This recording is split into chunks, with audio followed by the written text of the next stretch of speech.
Hello and welcome back to another video, and today, welcome back to another what if, and today we're doing a One Piece what if, and it's what if Luffy had the flame fruit. So the flame fruit, the power source in One Piece, one of the power sources in One Piece is called devil fruits, which is fruits that give you a ability, but also curse you to the point where you cannot swim at all. It's like if you're in a pool of water or like the sea, you'll automatically not be able to move and just fall to your death in the sea, like drown. Like, but if he was in a bath, nothing would really happen. He would just be a little weakened. That's pretty much it. And like if you squirt them with water or get water poured on them, nothing would happen. It's like they have to be in a body of water, a big body of water, to be like fully unable to move. And then after that, and then just to describe, there's three types of this power source of devil fruits. There's paramecia, zone, and logia. And the flame fruit is a logia, which is the most unique and special type of fruit in the game, rare, because there's only about like 8 or like 11, something like that. 8 through 11 of them in the whole show, while there's lots of the others. There's also, and paramecia is just like pretty much random. Zone is like a transformation where you could transform into like a dragon, or like a dragon, like a giant fish dragon, like what's his name? Kaido. That's way back. That's way forward in Wano, where like the One Piece is currently at.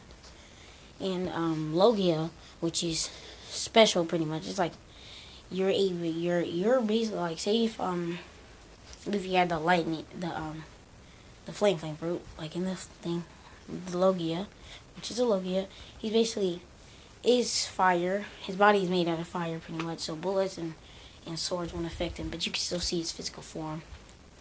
And he can basically create fire, manipulate fire, manipulate his body, of course, since it's made of fire. So yeah, he basically it's like almost invincible, but it's not invincible to hockey, which I'm not going to be getting into at this point. Probably in the next what if, because the story's going to be a lot different than canon. So first we start out about 7 or 6 years old, where Luffy's at the bar with red-haired Shanks. And his crew, his pirate crew. Luffy and them are talking about how Luffy's talking about how, oh, my punches are like bullets. I can punch somebody so hard, they're like bullets. And they're like, nah, you're. And then everybody's just laughing at Luffy. And like, you're too small, you little twerp, and stuff like that, making fun of him, like joking around. And then these bandits come in with about 40,000 bounty on their head, one of them, and they just come in to mess with them. So you guys are supposed to be some pirates, huh? Well, I have a bounty of something thousand or something million or something like that. I don't really remember his bounty. It's not very important because this guy's not really in the show at all. Only this part. So he goes around and he goes ask for some booze, and the lady at the bar says, "Sorry, we ran out of booze. They drink it all." So the bandit gets all mad. It's like, "You drank all the booze? Oh, you little punks!" And then he grabs the last drink that Shanks had, and throws it on the floor. Well, he drank some and threw it on the floor, and punked them, and pushed Shanks on the floor. Shanks does nothing. As Luffy sees this, getting very agitated. Then the people just walk out like, this place sucks.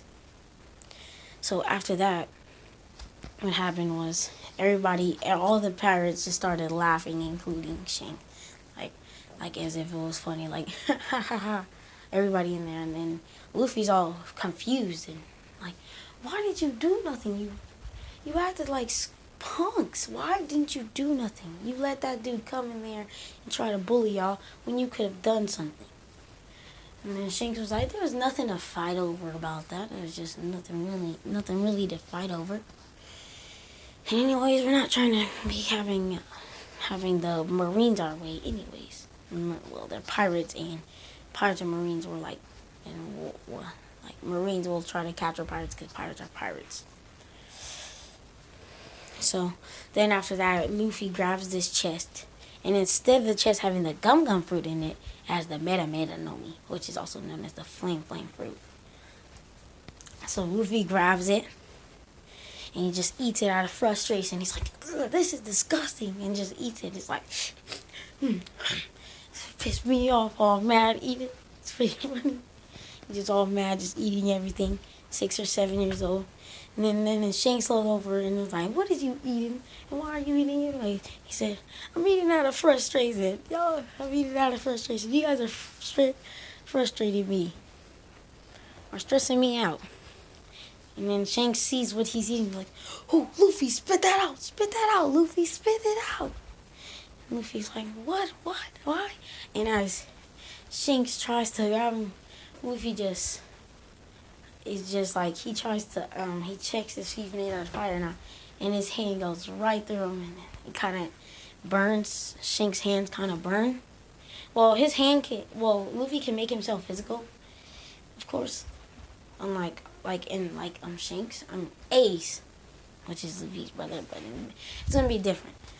So, Luffy. Shanks is like, oh, you messed up bad, Luffy. You messed up bad. Oh, yeah, and Luffy used to be a really good swimmer when he was a kid. That's what they used to say. And then Shanks was like, your swimming career is over. You know that, right? He's like, wait, what, why? You just ate the flame fruit. What's that? It's a devil fruit, which, not allowed, which disables you to swim, so you won't ever be able to swim ever again. Luffy just starts freaking out, like, what? Why is this happening? What did I do? Like, this tiny little scrawny voice, like, why?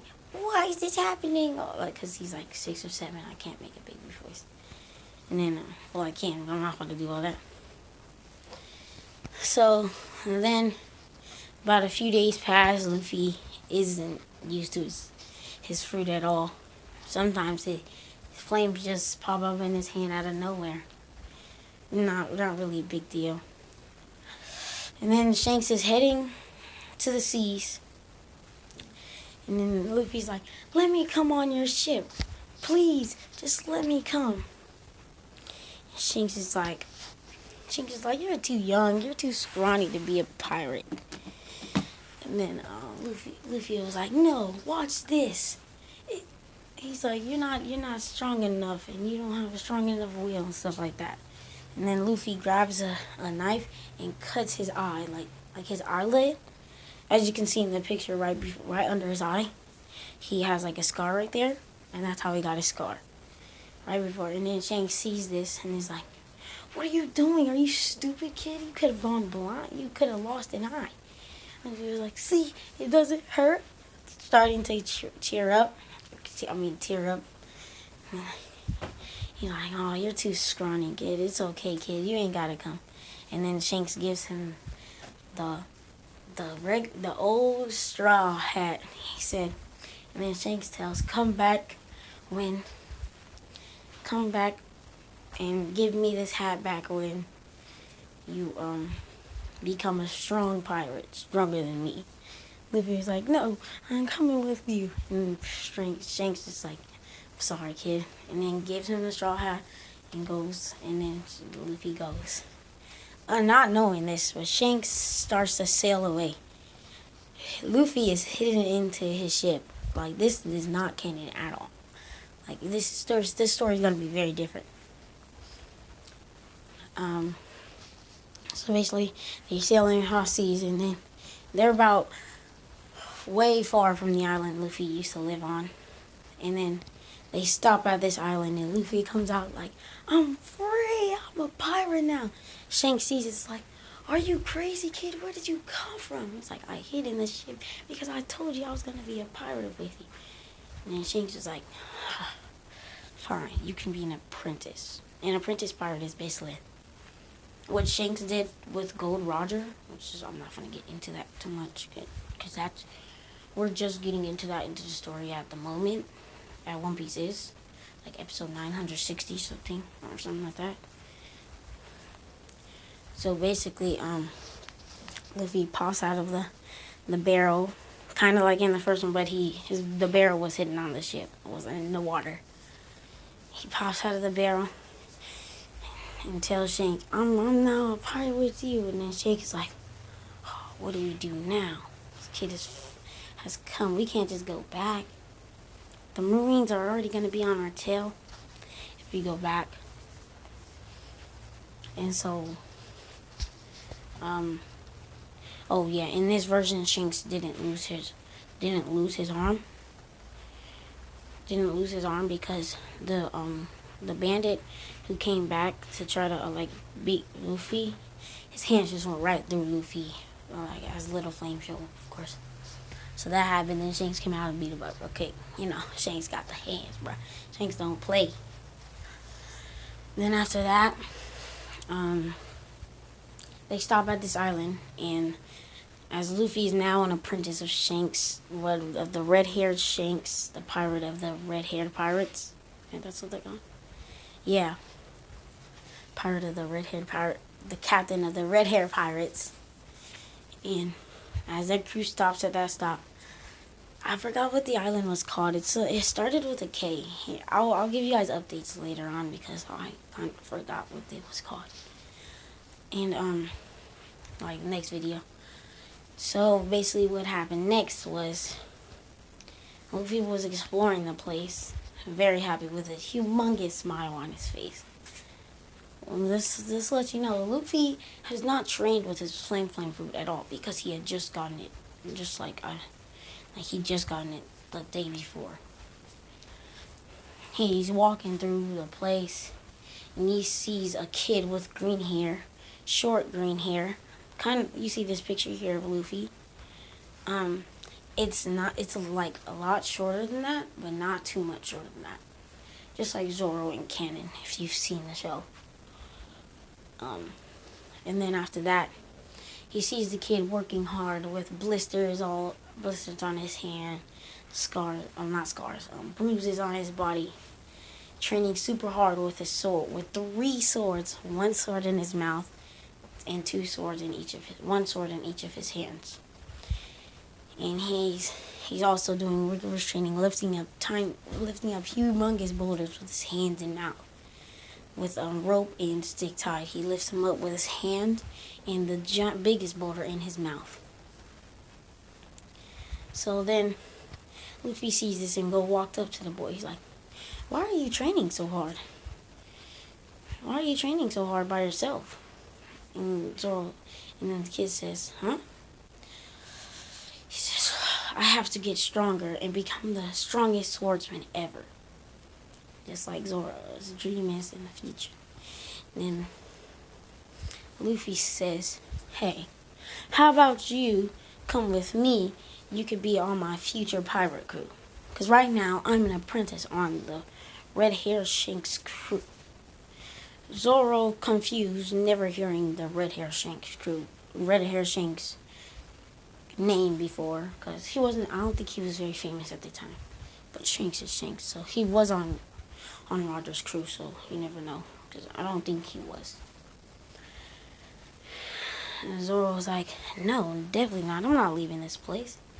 And then Luffy tells Zoro, like, "You could become stronger, even stronger over here. Instead of being on this island, you could become stronger and meet stronger opponents traveling through the ocean."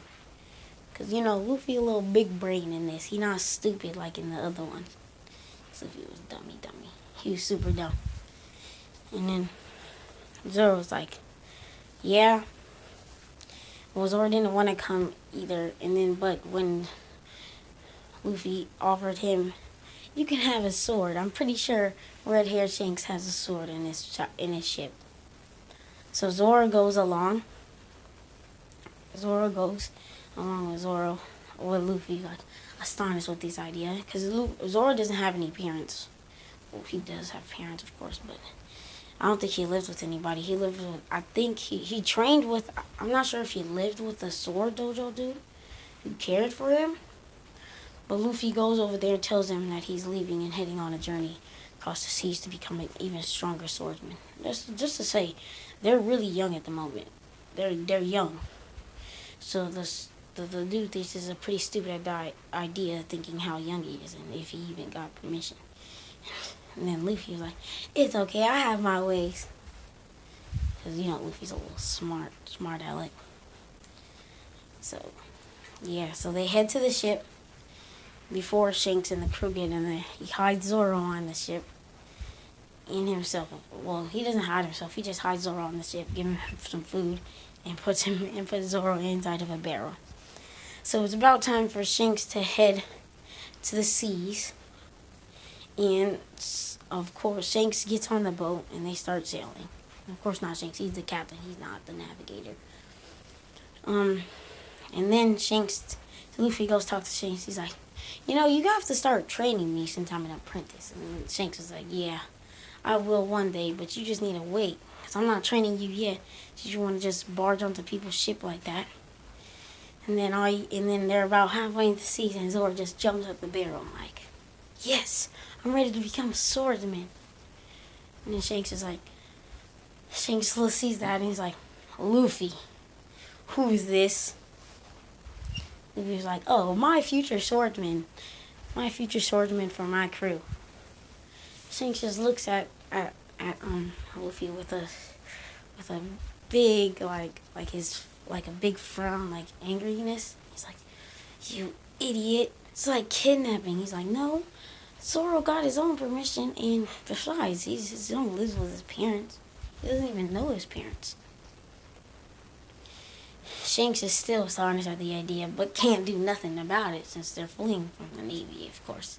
The Marines or whatever, the Marine Corps and Navy. And they head to the sea, many different islands. I'm going to time skip about 2 years. So Shanks is let's say he was 7 at the time. Zoro's older than Luffy, I know that. He's 2 years older. So Zoro's about 11 years old while Luffy is 9.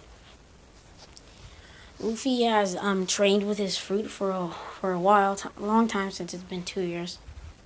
And Zoro has become a pretty strong swordsman, if I say. So, and then they head to the Grand Line. So this is where I'm going to end it. And I'm sorry this video was kind of boring. Yeah, it was pretty boring. I'm not even going to lie. But it's the first video. And like the first few episodes of One Piece were actually pretty good to me. But they weren't as good as the later episodes. Like the Arlong Park and stuff like that. Arlong Arc. Well, Alabasta, stuff like that. East Blue, which is Arlong. Has Arlong in it, that's a lie.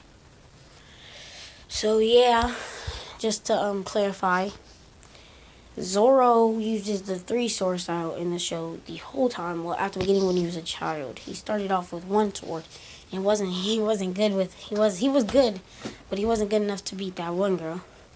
Oh, and the girl had already died. Let's see that. Actually, no, never mind. And then he tried using 2 swords, and it wasn't enough. Then he used 3 swords, and he did even better with that. So he stuck with the 3-sword style.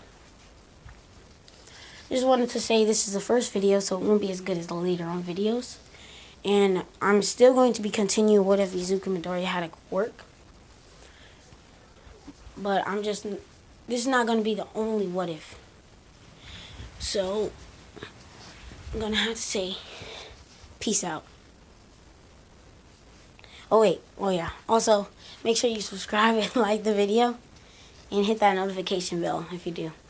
Oh, and tell your friends to subscribe. Share this video also. Peace out.